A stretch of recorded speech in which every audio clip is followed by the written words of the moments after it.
La Comisión de Regulación de Comunicaciones envió un oficio a los representantes legales de los medios de comunicación que usan el espectro electromagnético, es decir, a los canales de televisión y a todas las emisoras. María Camila Roa, ¿qué les pide y cuáles son las razones de la comisión? Buenas tardes.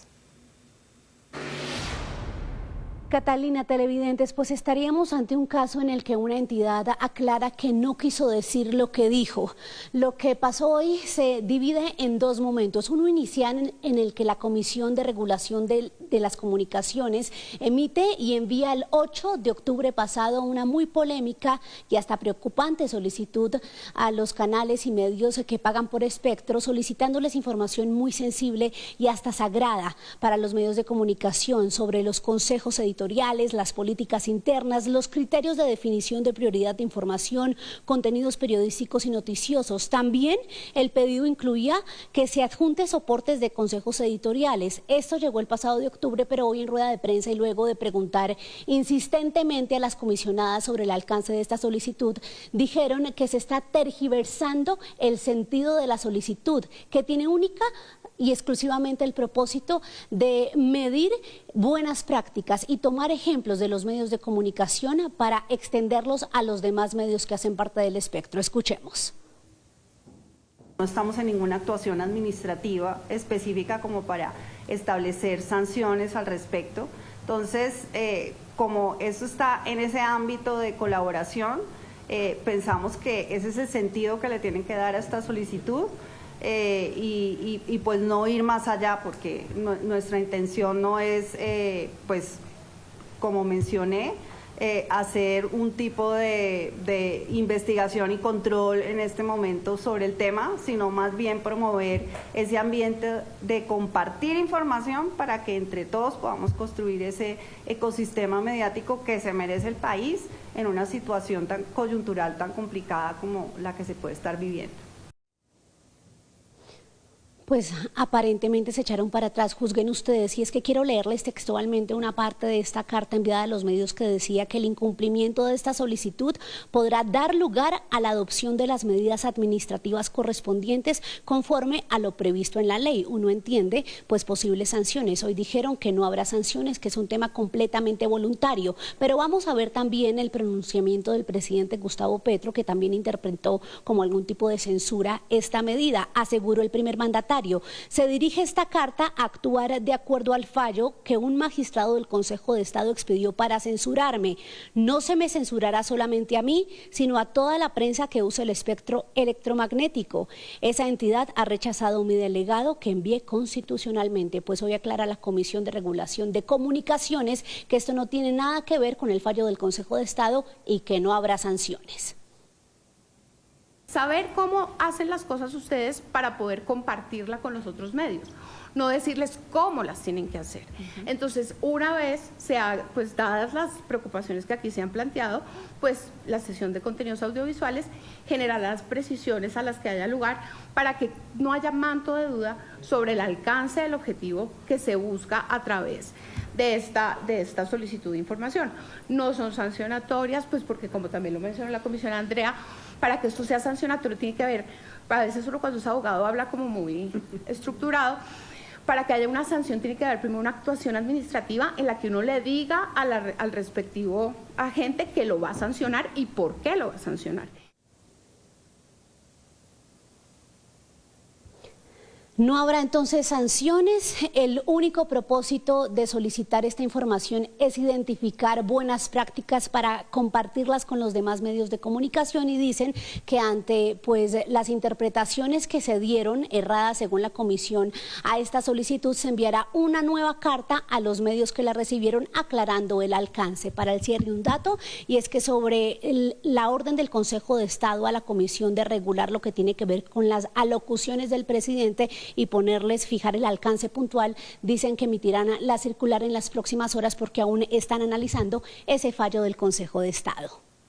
Pues María Camila, a propósito, en Noticias Caracol consultamos a directores de medios, a la FLIP y a expertos, y todos coincidieron en expresar una enorme preocupación por esta carta y los alcances que pueda tener para la libertad de prensa. Eduardo Hernández, ¿usted habló con ellos? ¿Qué le dijeron?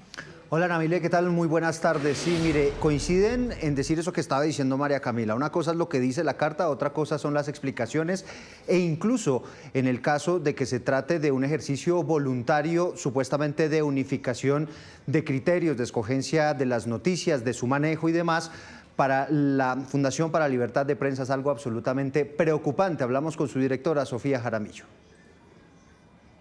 Pues es que este tipo de solicitudes muy específicas sobre las decisiones editoriales puede considerarse como una censura indirecta. Pedir esas actas, esas relatorías de comité editoriales tiene efectos bastante indeseados y problemáticos y puede generar bastante desconfianza, inhibir la deliberación interna, afectar la independencia de los medios. Aunque nosotros entendemos que la comisión tiene dentro de sus funciones analizar el pluralismo informativo y está adelantando un proceso al respecto, pedir estos documentos internos que son bastante sensibles de cómo se toman decisiones editoriales excede ese propósito y toca aspectos que están protegidos por la Constitución, por el derecho a la libertad de prensa, a la libertad de expresión. No solamente hablamos con la Fundación para la Libertad de Prensa, también con directores de medios de comunicación. Lo hicimos con el director de los servicios informativos de Blue Radio, quien ha planteado preocupaciones, por ejemplo, con esa división que exigiría esta carta en el sentido de establecer cuál es información, cuál es opinión, cuáles son las opiniones que se emiten en los medios y también cuáles son los contenidos publicitarios. Pero además, en el fondo del asunto, también preocupa el hecho de que las autoridades estén intentando establecer cuál es el manejo que se le dan a las noticias en los medios de comunicación. No debería llegar al punto en el que establezca controles previos a los contenidos que pueden llegar a interpretarse como una censura, sobre todo de los contenidos informativos, de la libertad de expresión y de la forma en la que se ejerce el periodismo en Colombia. Y lo digo, Eduardo, por un punto en particular que me llama la atención de esa carta, y es el punto en el que la CRC le está pidiendo a algunos medios de comunicación en Colombia que adjunten, entre otras cosas, cómo se llevan a cabo los procesos de decisión editorial. Es decir, cómo se decide qué es noticia o qué se considera que no lo es y de qué manera se abordan puntos relacionados con algo que debe ser absolutamente el resorte de la autonomía de los medios de comunicación. Y no solamente hablamos con directores de medios, con la FLIP, sino también con analistas políticos, abogados, quienes nos han planteado esa preocupación frente a lo que dice la carta, porque una cosa es lo que está planteando el texto y otra cosa las explicaciones. Dice que si bien se está planteando como algo voluntario, como una manera supuestamente de mejorar el periodismo y la veracidad de las noticias que se están manejando al aire, a la hora de la verdad, cuando se analiza el texto, la situación preocupa. Esta carta es una señal de alerta delicadísima.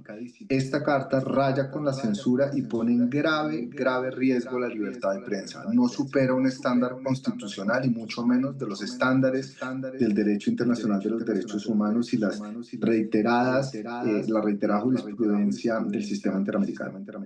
Tiene rasgos tiene unos rasgos muy fuertes de censura en la medida en que exige que se informe sobre las reuniones, que se informe sobre las políticas, que se informe y que se reporte qué se ha hecho en las reuniones. Para quienes hemos estado en los medios es clarísimo un intento de interferencia y de mordaza a los medios.